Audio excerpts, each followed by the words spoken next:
Hi, and welcome to Season 2 of the Team Deakins Podcast, a collection of informal conversations between Roger and James Deakins and a guest.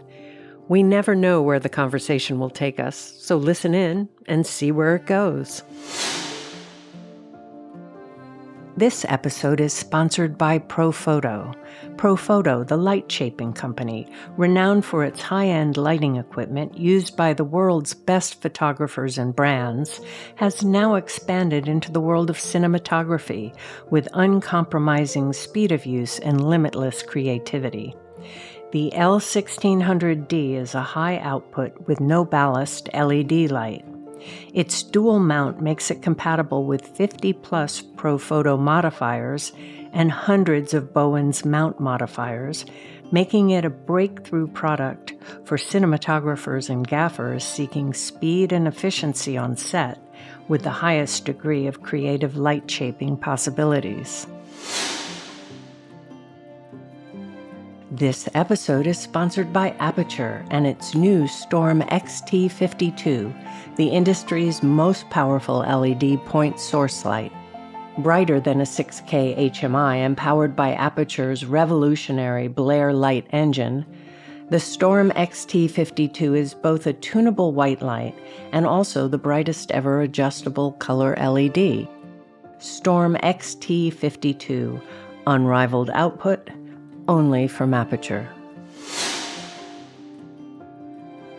Today, we're focusing on what it takes to get a project made. Our conversations have often been about how to bring the story to the screen after it's been set up, but today we're going back further in production's development and discussing how a project is pulled together. We're talking today with a friend who has learned the process by working as an assistant to producers and directors.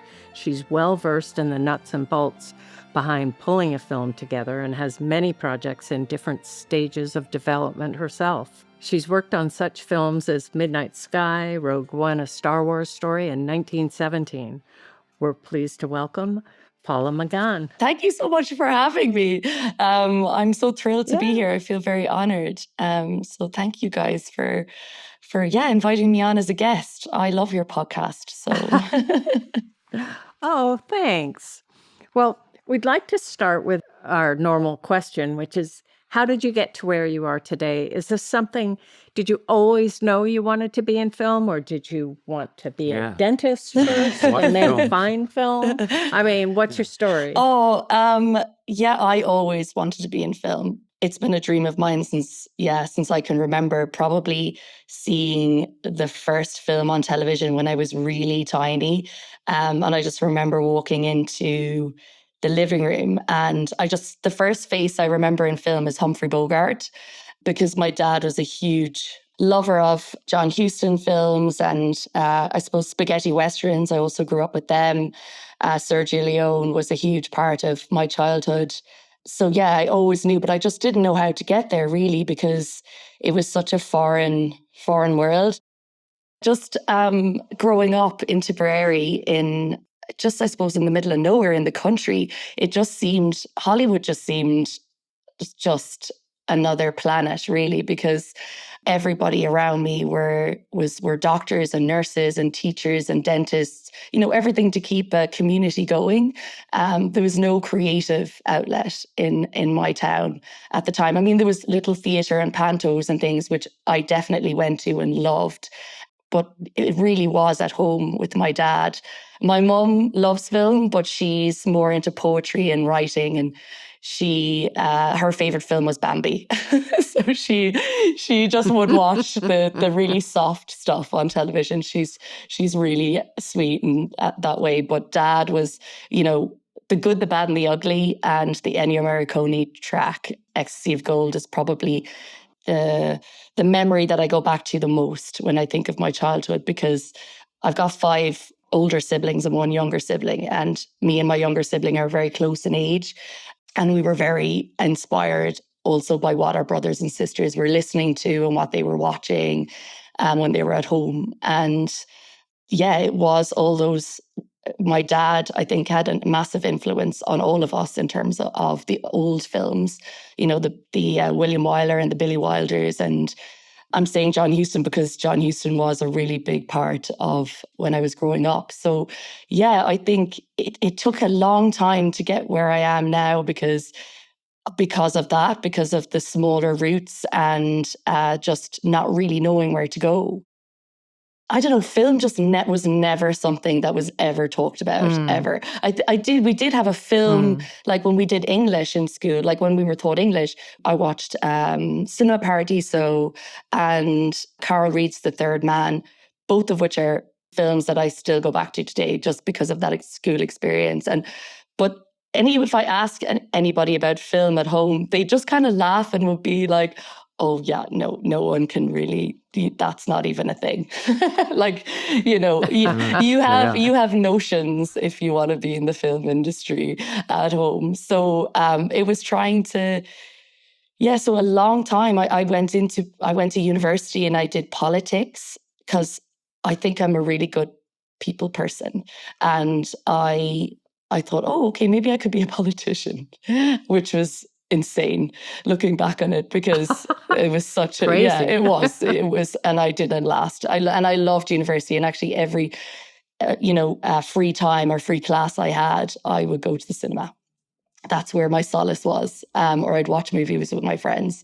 And then I left that, and oddly, fashion wasn't a kind of a career choice that was poo-pooed at home because I suppose, you could work in a shop, but clothes shops. So I kind of found myself in fashion because I really loved it. And my aunt owned a clothes shop in Thurles, and which is where I went to school. And then I kind of got into visual merchandising through some friends, and I ended up working for this fast fashion company called No Name. And I was 21, I remember, and I became area manager really, really quickly with this man called Robert, who was amazing. But it was a good school for working like long hours, which have the kind of, for film, you need that kind of schooling. But like I'd get up at 4 a.m. and I would drive for hours to every store and make sure that their windows were looking fantastic and that their sales were up every week. And it was a real, they threw me into the deep end. I mean, the owners of the clothing company was Donald MacDonald and Teresa MacDonald. And they were fantastic business people, and they were tough as well. But I lasted, I think, maybe just over a year, and my parents stepped in and they were like, oh, you need to think about maybe doing something else because you're burnt out, you're earning no money. I was just really keen and wanted to learn, and I thought that maybe this was the route that I was going to go down. But all the time, film was always in the back of my mind. I was like, it was such a faraway dream. So every weekend I would just go to the cinema with my friends and watch as many films as I could. Sometimes I'd go 3 or 4 times in the weekend. And I would jot down names actually of people.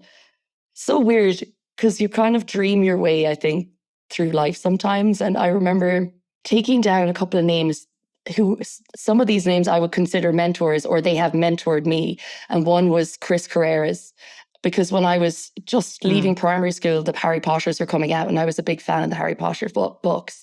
And I used to be that sad person that would queue up at midnight for the new books to come out. Even when I was too old to do so, I did that. And and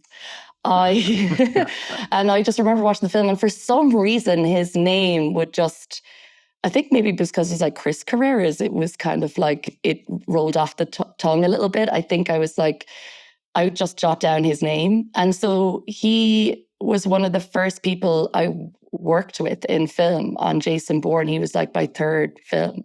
And I remember being completely more starstruck by him than anybody else because I had his name on an old notepad. But anyway. Right.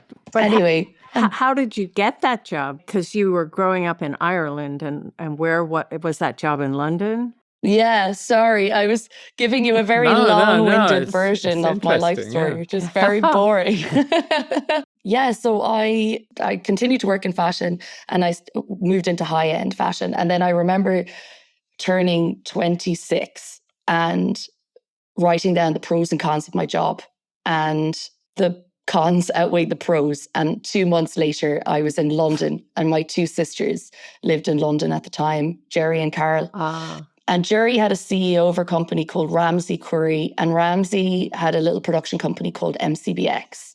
And it did kind of branded content, and which was lucky for me because it was actually quite fashion-led. So it was when there was a TV channel called T4, which was kind of an extension of Channel 4, but it was kind of like for the trendy, cool, hip people. So I used to go behind the scenes at the fashion shows and interview like the stars on the way into the Mulberry show or something like that. But anyway, I did that for a few years and kind of learned, how to do call sheets and risk assessments, because you would have to do those yourself when you were going out doing the kind of on the ground shooting. And being part of MCBX, there was only 4 of us. So we would do everything ourselves and we would share the load. So it was a really good training ground for eventually when I got into film, because that was still the dream. And then I remember going freelance. I did that for 3 years, and I remember going freelance, and I was like, oh my God, this is so hard. No one will give me a job. I think I got a very short job on A Gift for Santa, it was called, for ITV. And it was, just not great. And I just was so sad because I was like, how do I get into film? I'm 3 years here now. And it felt like, again, I just didn't know. So I remember I couldn't get a job. I was 3 months out of work, and my parents at this point were like, you have to come home because it's just not working. And I was like, oh God, I was like, maybe they're right. So I went to Portobello Road and I sold all of my clothes, all of the designer clothes that I had accumulated when I worked in high-end fashion. And I still miss some of those pieces today, I'm telling you. I still think about them. But I made a lot of money. I made a lot of cash. And I remember putting a down payment on a new flat, and I got my flight home.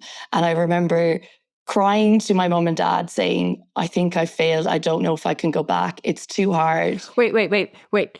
You put money on a flat. Was it in London? It was or in London. Ireland? It was in London. I put it down like a deposit on a flat. But you still went back. But I still went home. You still went back. I still went home because I was like, if this doesn't work out, it's fine. I'll lose the deposit, and that's okay. But I need to go home.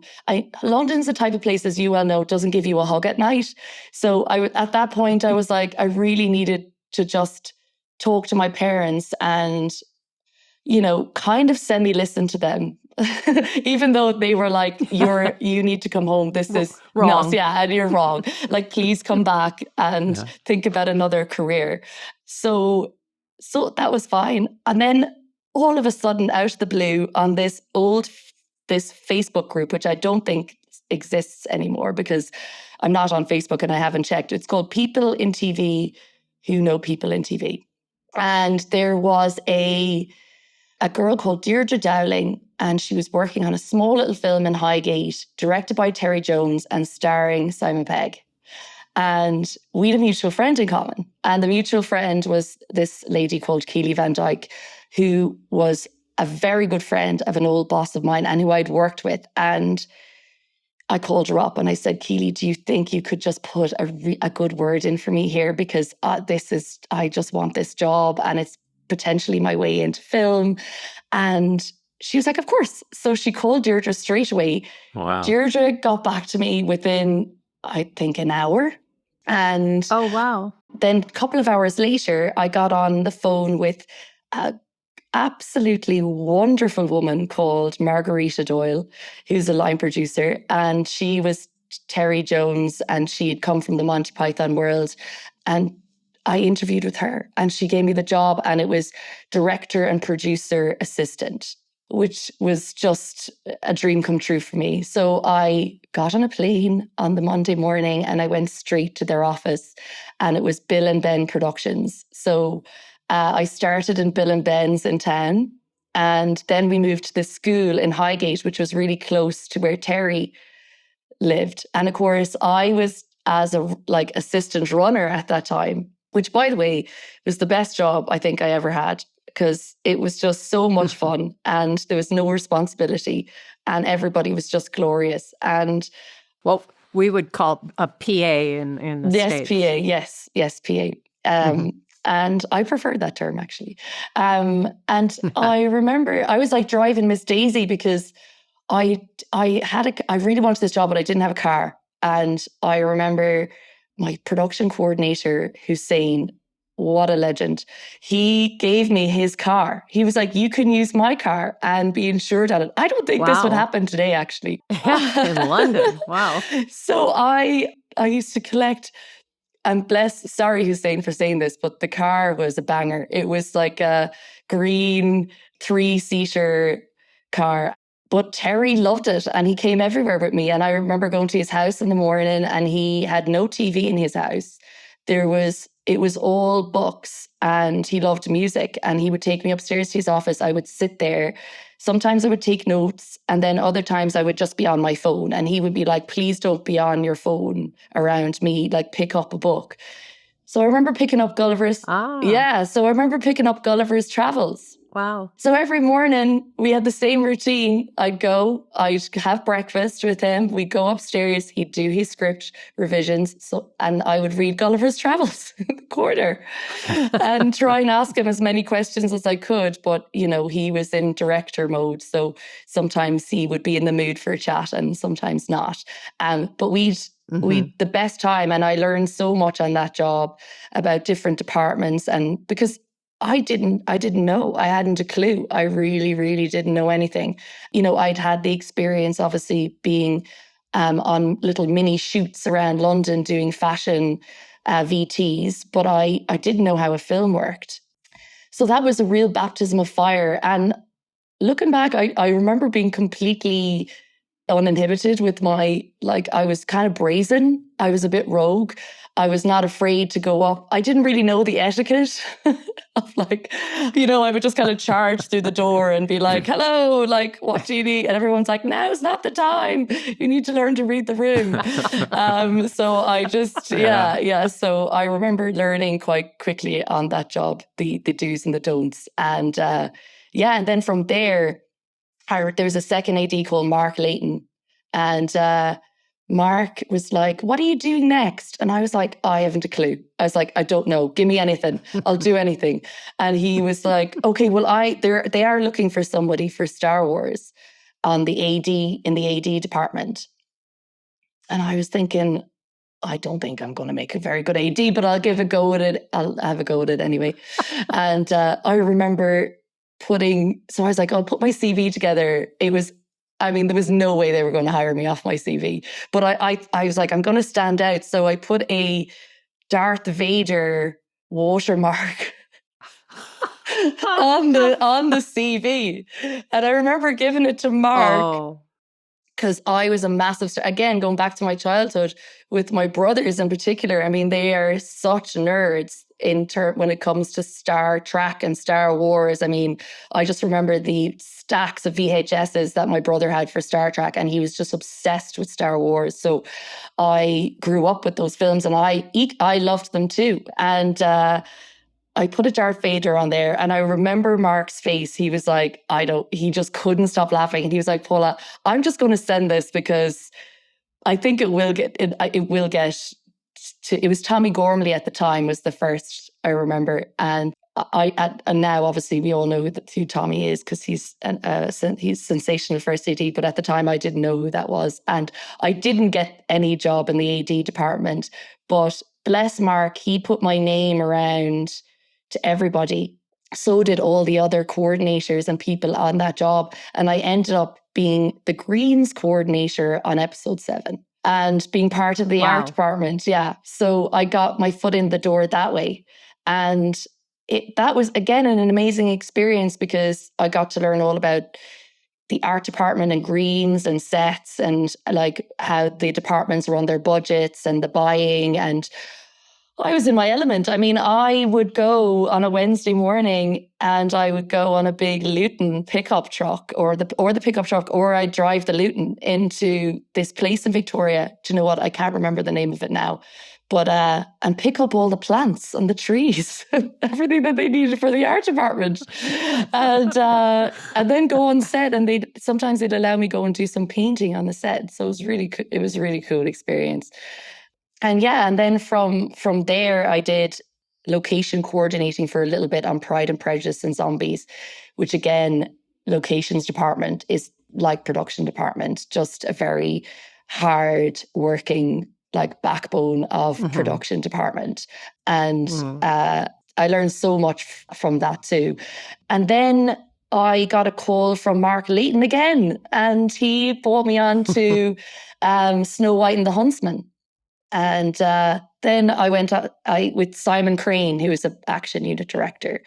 And I did a couple of films with Simon, and that was incredible because it was the first time, like I always in the back of my mind wanted to write and wanted to be a writer producer and someday have my own production company to kind of mirror that dream. And like Simon would, he'd do the beat sheets, and then I'd be the first person to read them, and he'd always want my feedback, and he'd always get me to like write some of the beats sometimes. And that was a really good experience. And then watching him like putting a whole action sequence together, because sometimes in the script it would just be, and now they do a big car chase in wherever, or now they do a, the two men on horseback fight, and then it's, as you build around that. So it was stunts and action unit. I was very grateful to be in that world.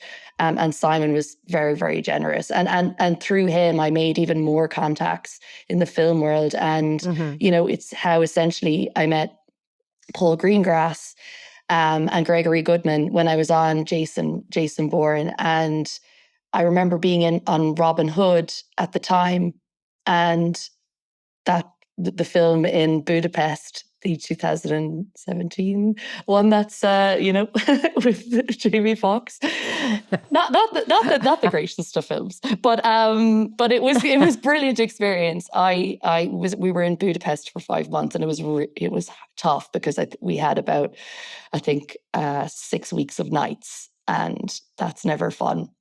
And lots of horses, which is also difficult. But and then that's how I remember getting the call from Greg asking me would I be interested in assisting Paul and being part of his company, Flying Fox, and taking over from his assistant at the time, Amy. And I just remember thinking, wow, that's really, really big shoes to fill. And I don't know if I'm ready, but I'll give it a go. So I went in to the interview, and it was amazing, and I don't remember any of it because it was it was one of those things. I think I was so nervous. I was like just trying to impress and trying to sell yourself as you do in the room, which is, I find difficult most of the time anyway. And he took a gamble on me. He rolled the dice, and I learned so much from Paul about story in particular. And we would go on these long walks in the morning, and after I'd read a script, he would make sure, there was times where I would just give him, oh, this is what I think. And it would just be a paragraph. And he would be like, no, I want like a 3-pager of a full breakdown of why you think this script will work and why you don't think it will work. And that was amazing. And also, like, I learned so much about character and script structure from him. And then, when we did July 22nd together, just when Greg and Chris Carreras would come in and see that trio work together was also really extraordinary, and I learned from as well. And Chris was brilliant because he taught me how to schedule, a script, which is really handy for me now when I'm trying to budget things for independence. It's come in really handy for me. But and Paul was brilliant at that. But I wasn't ready for Paul. I was too soft. I was too soft because I didn't have enough ice in my heart at that time. And I think, with the industry on the way up, you will have, tests, because I think as an empath myself, you kind of have to learn to navigate personalities and, the business is tough, and it is a business. And sometimes you do have to remind yourself of that, because you get caught up in all the great aspects of filmmaking in particular.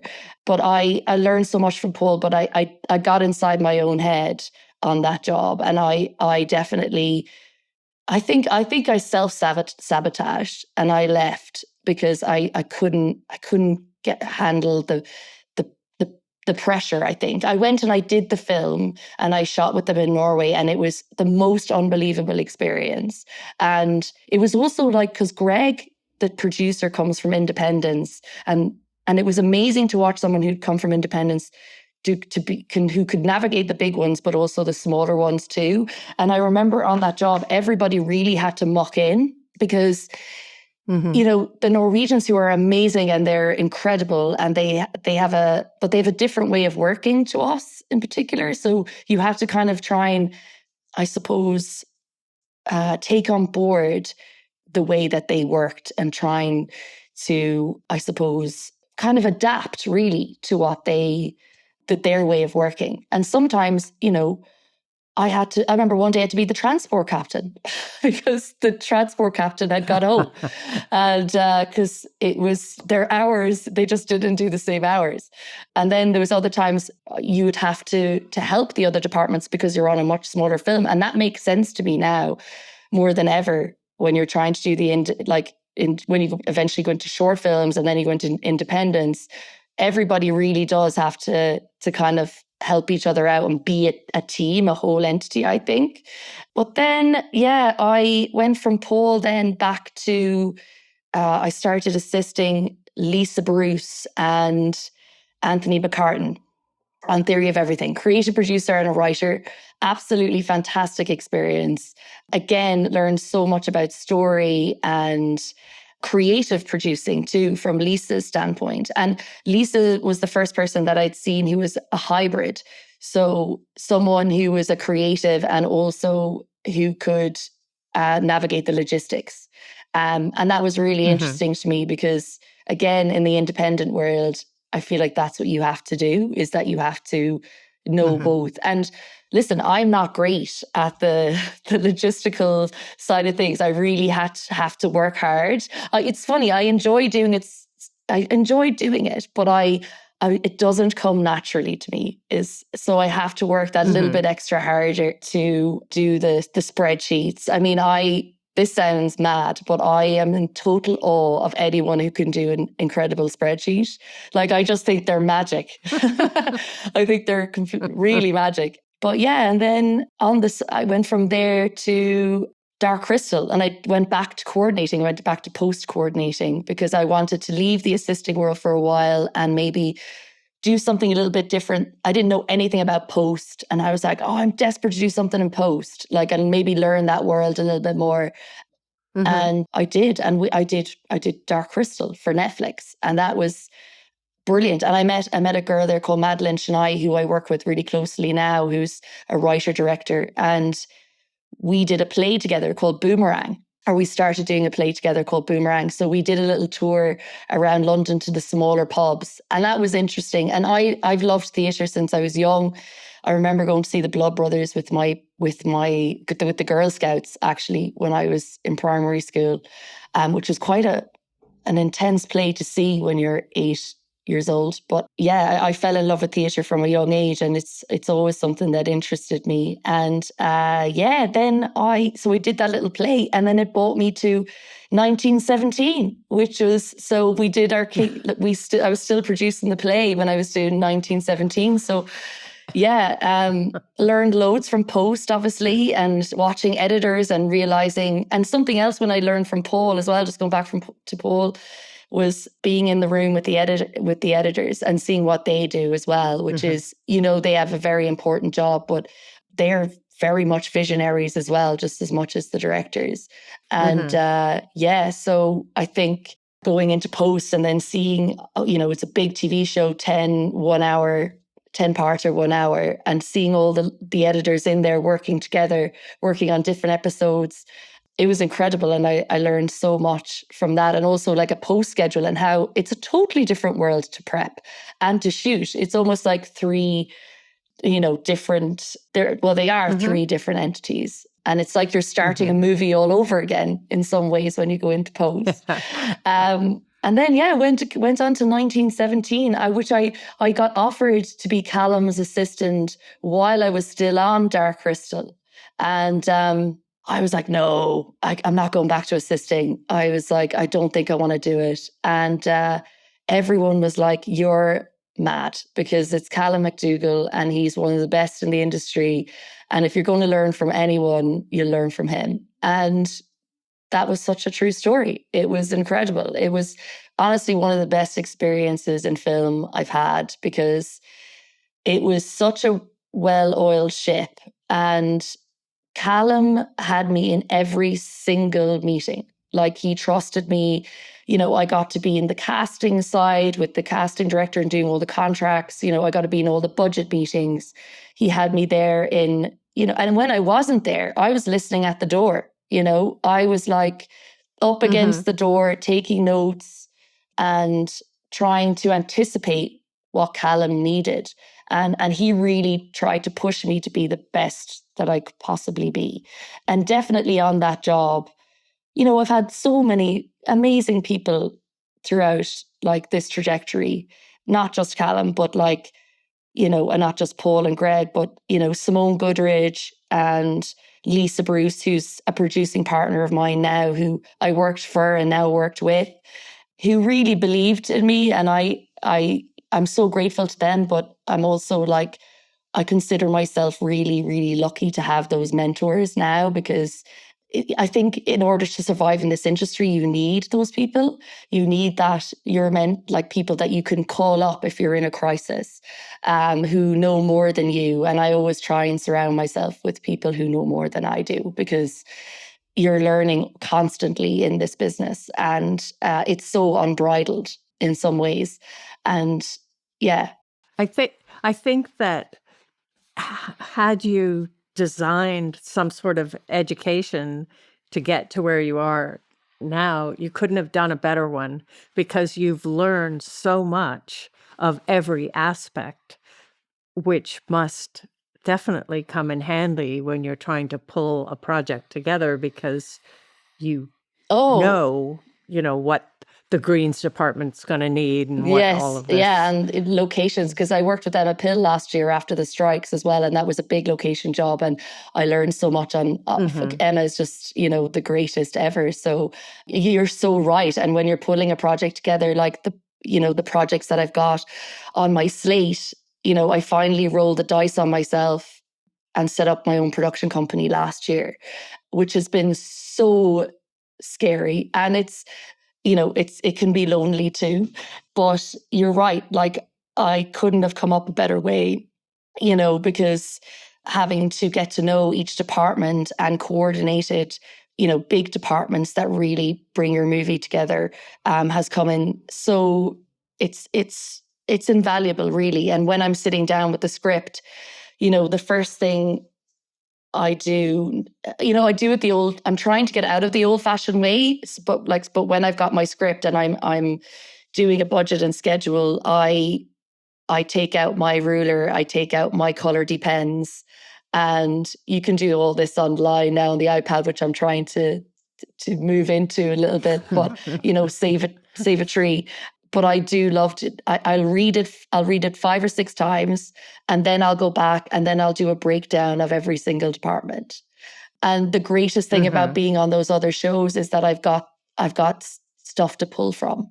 So yeah, I'll color code each department, and I'll also the first thing I look at is like how many days, how many nights versus days, in exterior versus interior, location, sets. And I just get to work. So you're doing this without a director being there? You're just doing this on your own? And how do you know how it's going to be shot? Well, the thing about it is you don't at this point, because when you with independent filmmaking in particular.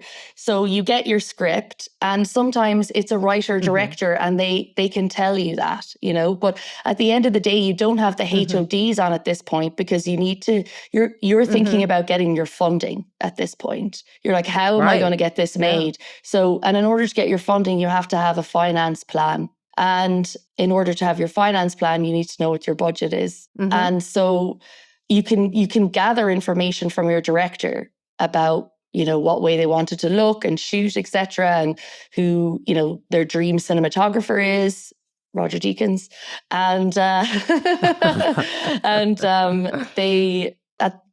those conversations always change. Like once you're green lit and you're in production, your budget's never really locked until a few weeks out of shoot. And so like you're going to, all the creative will change. So at this early stage, when you have your script before you get it financed, you're just really doing a rough budget and estimate. Like you have a number in your head that you think you can achieve too.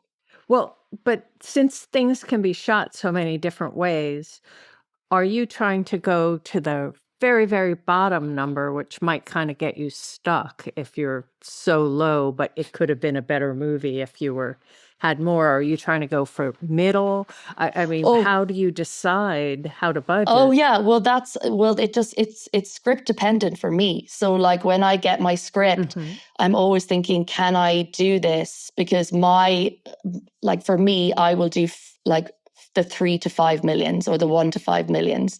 That's what I can do. But anything beyond that, I always go, who will do this with me? Because I can't do this by myself, you know. And that's where I call up, when I'm doing the budget, I call up HODs and I'm like, there's a visual effect. I think there's visual effects here. Could you possibly go away and read the script?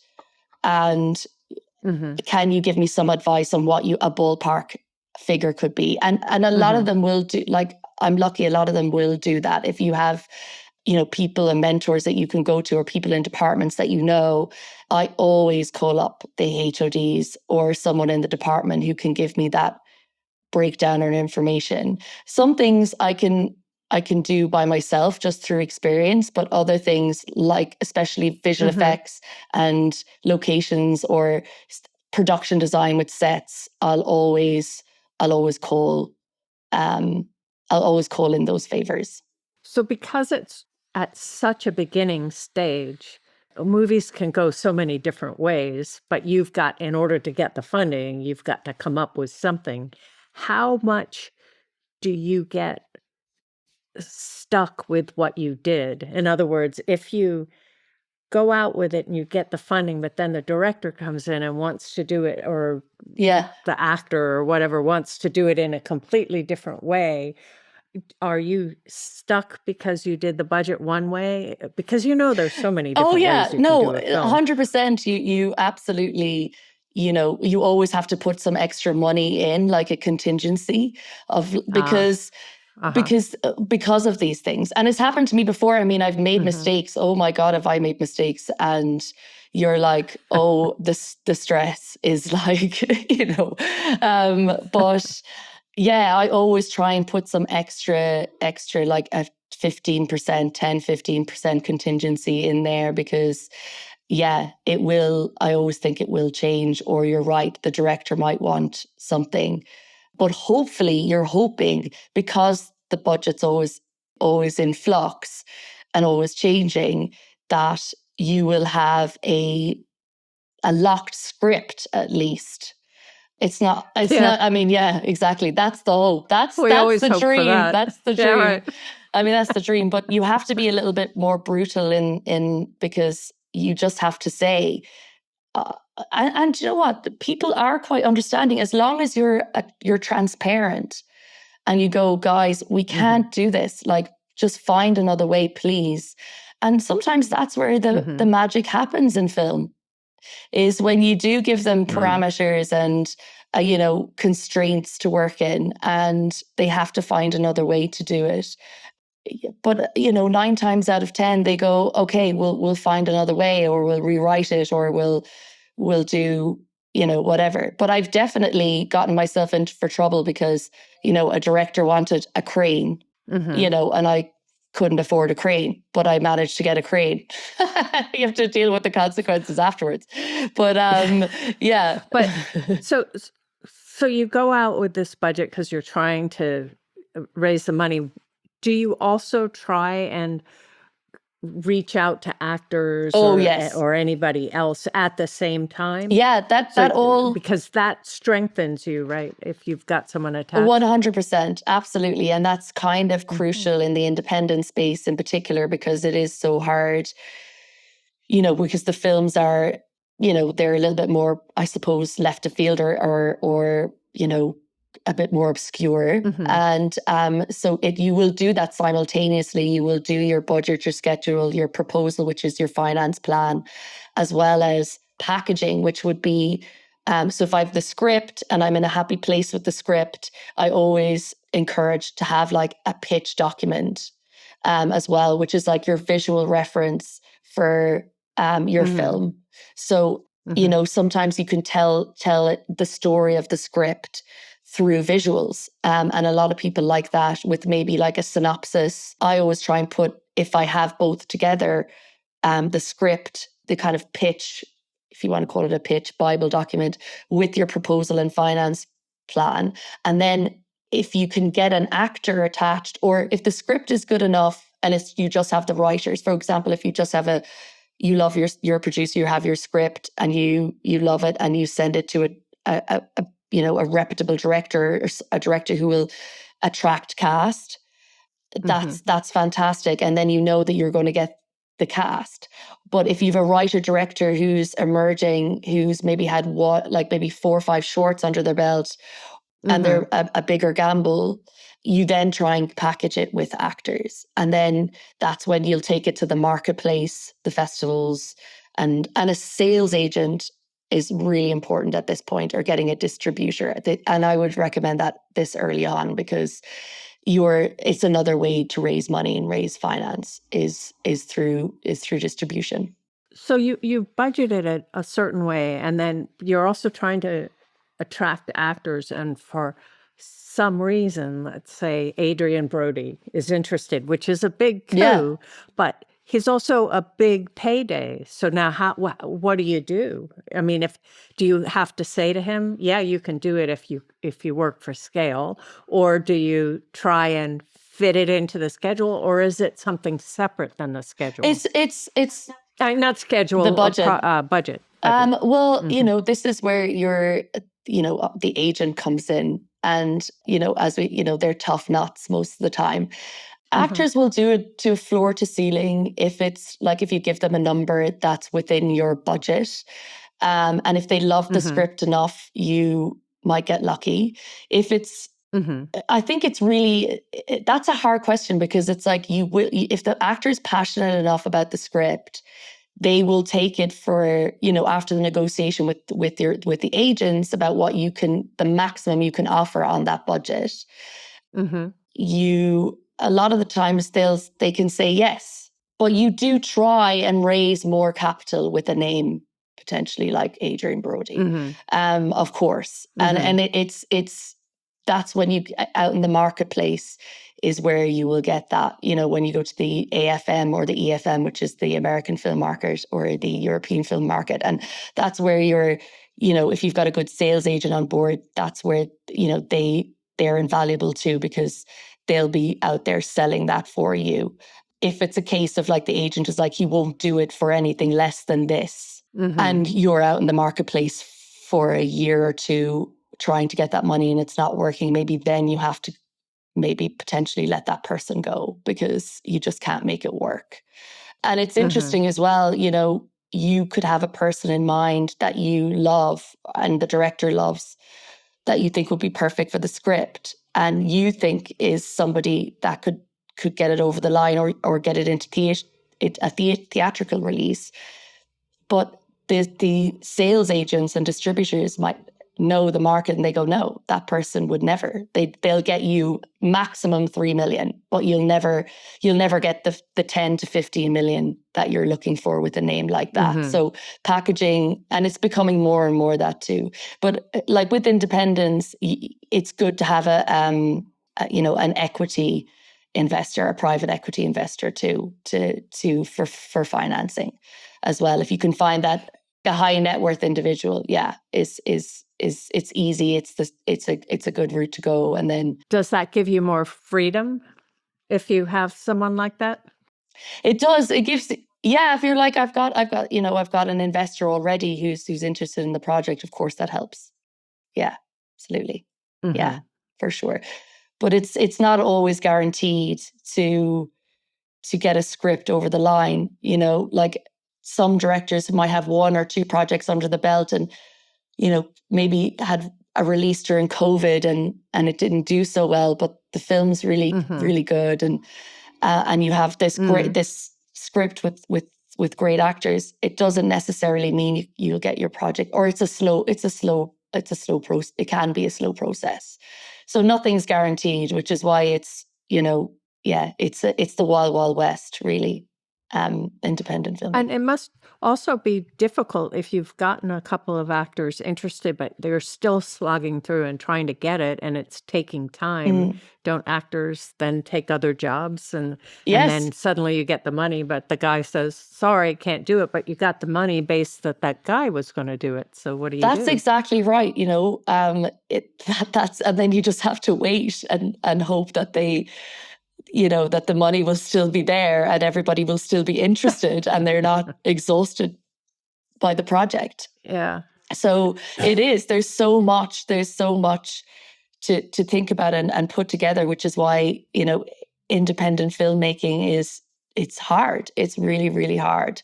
And I suppose if it was easy, everybody would be doing it. But I think, if you find your community of people and you create your own culture within the independent space, I think that's one of the most important things that you can do as an independent, is make sure you have people around you that are in the industry too, that you can call up and just hash it out with and can help. And it's really important. And coming from, up through the studio space as an assistant coordinator, going into the independent space it's a totally different world. It's really it's there's not that security that you have of being in the studio. Not that I'm saying that making a studio film isn't hard. It absolutely is, but the independent space is harder for a reason. And it can be quite lonely and quite isolating. So it's good to have your community around you to help on those dark days where I don't know, sometimes when you wake up and you're like, this is just, how do I get out of bed this morning? This is just too hard. Yeah. But tell us how outside of the studios or the Netflix and the Apple, I mean, how do you finance independent projects? I mean, I've got no idea how you would start out. If you've got a script, you've got maybe a director, you've got a project. How do you attack that? Yeah, who do you go to? Who do you go to? Well, again, I think there's a lot of sales agents I keep saying sales agents and distributors because, well, you've got to find your partners too. Like you can do co-productions. So it's about going out and selling your script as well to other production companies. If you think, like I've got a great package for a film, or I've got a great script, or I've got a great director. There's these production companies. Like I always look at the genre of the script and I'm like, oh, this could be great for, Sister Pictures or something. It's in their vein of creative. So, I'll go and I'll make a list. Like you have to do your research when you're in the independent space, because you have to know the production companies. You have to make sure that they know you. So I would say reach out to everyone that you possibly can and try and get to know them and build up a relationship with them. And 9 times out of 10, people will meet you. They will meet you, and they'll be kind. And if you feel I'm lucky because I've also got representation. So for me, I don't have any unsolicited scripts. The spec scripts that are coming into me, or the unsolicited scripts are coming into me, I'm championing as a producer and under a production company. But I would say, if you're not sure how to get into the independent space, I would say go out there, get to know all the production companies, get to know the distribution companies and sales agents, and just keep knocking on the door. That's all you can do. But if you have a good package in particular, because it will start with your package, it's easier to get. I would say it's easier to get finance, but I think those things are really strong. And then just keep knocking on the door. And then in terms of like high net worth individuals, people can introduce you to finance brokers. And for me, I'm really lucky. I work for a company on the side called Sinistream, and they're a new company run by Richard Whelan and PJ Van Sandvik. And they are a production services company. And so that's how I can keep going as an independent, because I have that kind of side hustle. But also Richard is very well connected and, has steered me in places going, you should look here and you should look there. So it's about building relationships, really. So it's not easy if you're just coming in and you don't have any relationships, at all. But my advice to people, if you are just going into the industry completely cold, is just to research your production companies, research your distribution companies, and introduce yourself. But before you do any of that, just find your community, get your scripts, and the rest is there's no clear path. It's like the Japanese tea room. You have to stoop in and then try and find your way. It's almost like it's that's the advice I would give, I think. Does that make sense? How about sales agents? But you mentioned sales agents that go to trade shows to sell projects. So if you've got a project, how do you have to pitch it to a sales agent? Is it Yes, you have to get them interested in your project so they'll take it around? That's exactly. And do they get a cut of the money that comes in? Absolutely. Yes, they do. They get sales fees. So that will be part of your finance plan. Part of your budget. Yeah, and part of the budget. Exactly, part of your budget. So so they do. But they're a great asset to the independent world, because they have already relationships with distribution companies, and they'll know where to go. So it's always good to have them on board. So if you can get in the door with sales agents and attach them to your project, and they will advise you, on if you have cast attached, how much you can raise and what territories you can bring to, and things like that. So they're really a really great asset to have in your arsenal. And you say that you should get a distributor, but aren't there times where you fund the film and then find the distributor afterwards? Yes, I mean, if you can, absolutely. If you can get it made, which is why, I suppose, for example, when I look at the script, which is, a big part that I just left out, was when you're looking at the script and you look at location, you can look at the tax credits on the location. So, for example, if you're going to Ireland here in the UK has a great tax credit, and you can use, you're like, I might go to Romania, or I might go to Budapest because Hungary, they have great tax incentives there. So you'll get, that will all be in your finance plan and part of getting your finance together, as well as if you can find, a private equity to require, so high net worth individuals, as I've said before. But again, this is all, if you're lucky enough to get that, based on the project, because it really is what's hard about independent filmmaking is if you have an emerging director with like lesser known cast, it's harder to make or harder to raise the funds. But if you have, a director that's a bigger director that can attract that cast, it's easier to get those type of films made. Like Everything Everywhere All at Once, that was obviously made and then distributed, seen by Universal and distributed by Universal. But there's a lot of films that aren't lucky enough, I suppose, to have raised the finance for that. That makes sense. And are you looking for finance outside of television? I mean, it seems like you're you're taking the plunge into producing at a time where theatrical distribution's really falling away, especially for independent films. I know what you mean, and it is, the industry's really, it's tough at the moment, but I do think it's a time for independence. Like, I'm definitely optimistic because, Anora having winning Best Picture, and, The Substance doing so well, and, they're very out there films. And I think there is still an audience.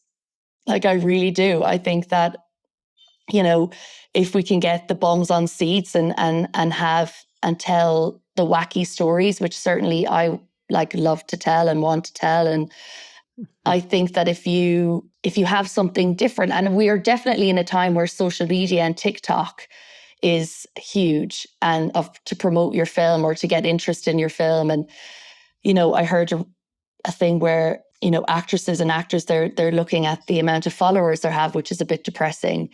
So there'd be more eyeballs on on the film that they're promoting. But you're right, it is a hard time, and I don't know the answer. And I think you just have to be cautiously optimistic, keep going, and trust the audience, and also trust the product that you have and the product that you're trying to sell, and just hope for the best, and hope that it gets made and gets seen. That's the dream, of course.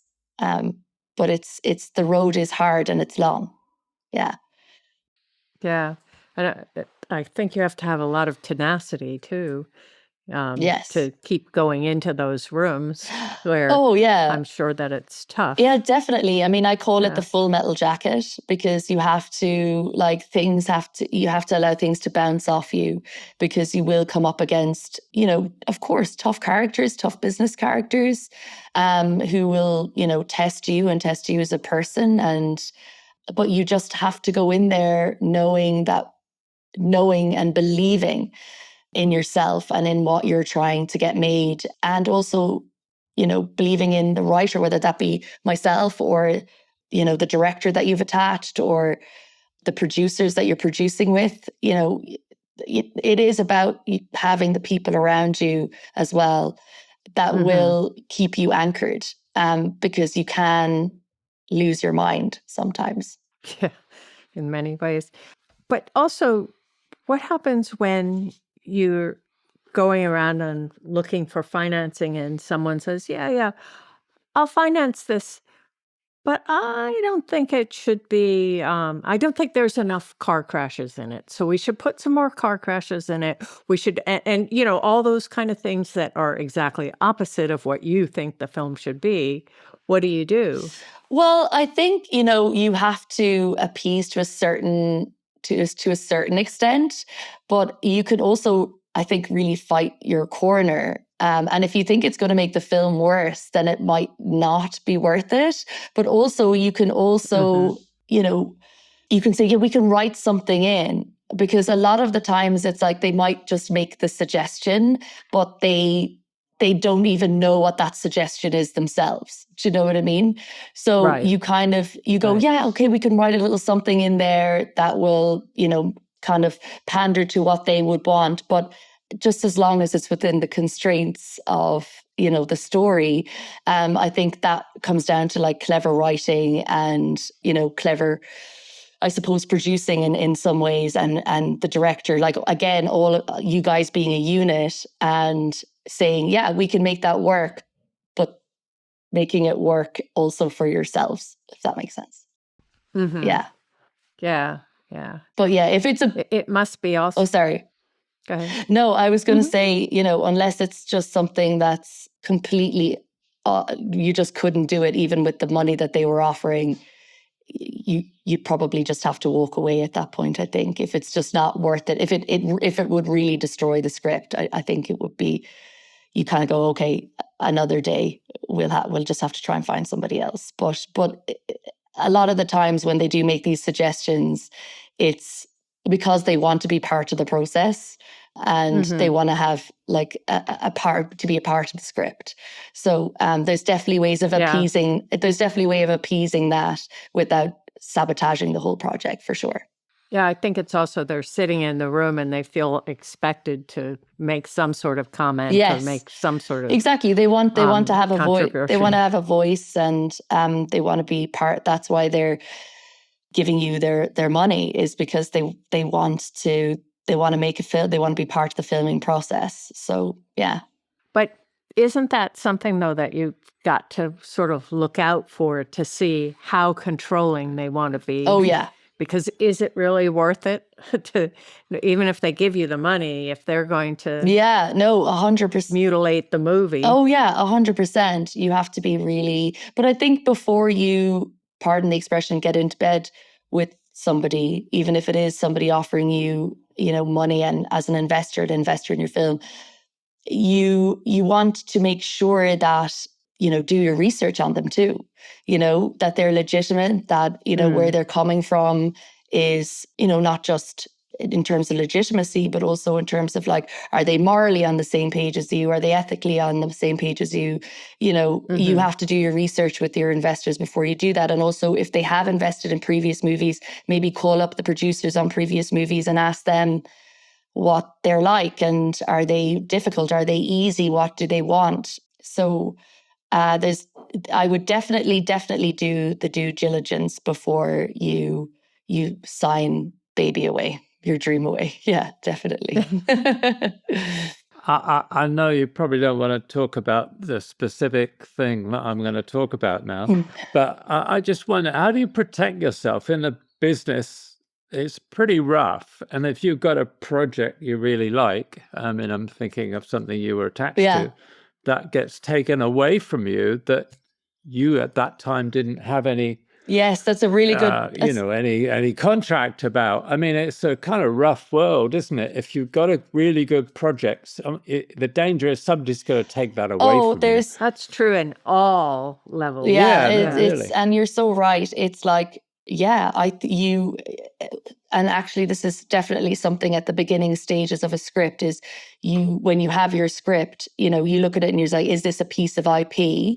Does the writer have the rights to this, or does the producer have the rights to this? Does the director have the rights to this? And if not, is there a shopping agreement? So you will do an agreement with, whether it's the publisher, or if it's an individual themselves, or if it's a piece of, newspaper clipping or whatever it is. That's important. But also if you're in a co-pro with somebody, and I learned this the hard way, if, you should definitely have an agreement in place between you and your co-producers, whatever that co-production is, have an agreement in place. Because I've definitely been burned in the past where you spend a lot of time in a script and you work really hard on it to the point where, you're using your own resources, because you're not getting paid. You're not getting paid. You're doing this because you love the project and you're trying to get the project off the ground. And sometimes when the project's brilliant, and there's always that fear that someone potentially would swoop in. Well, now I know that someone could potentially swoop in who's a bigger name, who has more clout. And of course, the filmmakers are going to go with that person because they have, more experience. And I would definitely recommend to have an agreement in place, not just with the writer that you are not just the writer director, but also with the production company that you're going into business with, essentially. Yeah. It's hard because it's such a sort of person-to-person business, and you're doing it almost in an informal way, or it's a friendship supposedly and all of that. So it's very hard to know at what point to say, oh, well, let's do up a contract, because that seems so cold and not what the two of you are doing. So it's tough. It's really tough. It's really tough. And that's why the one thing I'll say is, to aspiring independent producers, or who want to go out on their own eventually, is you really do have to find your community and the people that you trust. And there are going to be people who you will come across, people who, a lot of the time, that will disappoint you, and that's the business, and you will learn that. You will learn the hard way, but just protect yourself. And I can't stress enough, just in terms of like mental health, to when you find those people really that support you, really cling on to them. Like, Richard Whelan, for example, is one of those people for me who just gave me a lifeline after the strikes, because I didn't know. It was so hard. I mean, it was so hard for everybody, because everybody lost their jobs, but particularly in the independent space. And, he's in the industry, he's been through it before. He definitely mentors me through tough times if I'm, questioning this, that, and the other. I think that the people who have been on this journey with me, who I respect and admire, and I know I can call, I'm very lucky to have them. And I think that anybody who is going to be in the independent space should definitely go out and find that community for themselves, because it's lonely. Otherwise, it is lonely. And you will come across people who will take advantage of you and use you to a certain point. And then you're just fodder after that, sometimes, Yeah, that's the dark side of the business. It's the dark side. And it happens to everybody. It really does. It does. Doesn't matter where you are. Yeah. And the best thing that you can do is also make an effort to be there for other people that are going through it, knowing that hopefully they'll be there for you too. Yes. When something happens. Absolutely. Absolutely. We've talked to so many people who have been through terrible shoots, awful shoots, and you can't give up after the terrible shoot. Wait till a good shoot and then walk away if you want, but don't let them get to you. No, it's so true, and I do try and when I am producing, be boots on the ground and make sure that everybody is looked after. And I'm not afraid to muck in. Like, I'll do whatever it takes. And I think once you have your team, and it's important as well as a producer to put in the best team for your director. If they don't know their HODs, but I'm lucky enough to know people who are on the up from incredible departments that work on big films, and I know they're solid, and it makes such a difference to set when you have people who HODs in particular who know what they're doing, but also vulnerable enough to go, help. And same with producing. You have to have that vulnerable side, I think, to go, you know what, I don't know the answer to that, but if you give me 10 minutes, I'll find out, or, and all the HODs I've worked with have been that. And yeah, it's very, very important to me to have a very safe set, but also but also a set where everyone is appreciated from the top down. And your first AD is really important too, and having a relationships with your first, because they're going to be on the floor, your eyes and ears, because sometimes you're going to be taken away from the floor. And so it's good to have that relationship there too. Have people in place that you trust. The thing I love about your podcast the most is that the people that you have on are just like, you learn so much from them.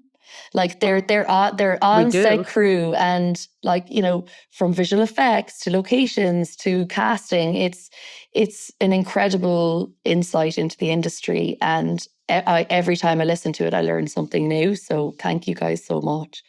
Oh, it's brilliant. Thank you. Yeah. So do we. Yeah, we learn a lot. Yeah. We learn a lot now, you know. Yeah. I didn't know about sales agents and stuff. I didn't know you could do that. Oh yeah, I mean, literally, it was a foreign world to me for so long. You know, I was like, what do I need to do? And I do loads of private study, which you have to do when you don't go to film school, which I didn't do.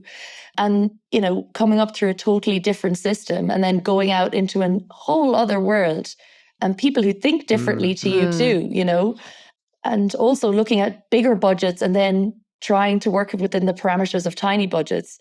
And that's hard too, because you're asking crew as well, you know, for their passion and being like, well, I can't pay you what they pay you on Star Wars, but you know, you get to go to Romania for 6 weeks. Right. Well, Transylvania. You know, but but it's but you just have to keep going, keep believing in yourself, and definitely don't let the bad guys get you down. Just remember your own. Well said. Yeah. Well said. Just keep going is my advice to everybody. Thank you. Yeah. And also one more thing, please make sure that you want to do it, that you love it, because it's not for everybody. It really isn't. You know, if you want stability, don't do it. No, I'm joking. I'm joking. That's probably the best advice you could ever give. I mean, I think it's so true. I mean, we talk to people, you know, at home who nothing to do with the film industry, and then you say something about the kind of work hours and the kind of what you have to do and the travel and the uncertainty, you know, being freelance and that. Yeah. And I go, really? I would never go there. Yeah. So I think anybody really needs to research and really get to understand it before, like you did, like the way you worked yourself into the business and you got to see it before you said, yeah, okay, this is for me. I can deal with it. You know? Absolutely. Not everybody can. I can't. You know, I can't deal with it. Well, yeah, because it can be quite corrosive on your personal life in particular, because it is long hours and you don't really think about anything else. I mean, you try and get a respite from it, but it doesn't. You can't. Yeah, so you have to really make sure you love it. Yeah. If you care about it, it's even worse. Yeah, exactly. It breaks your heart so many times. The amount of times we've had our heart broken. I know. Oh my God. But thank you guys so much. Thank you. If you'd like to sponsor the Team Deakins podcast, let us know at pod@teamdeakins.com.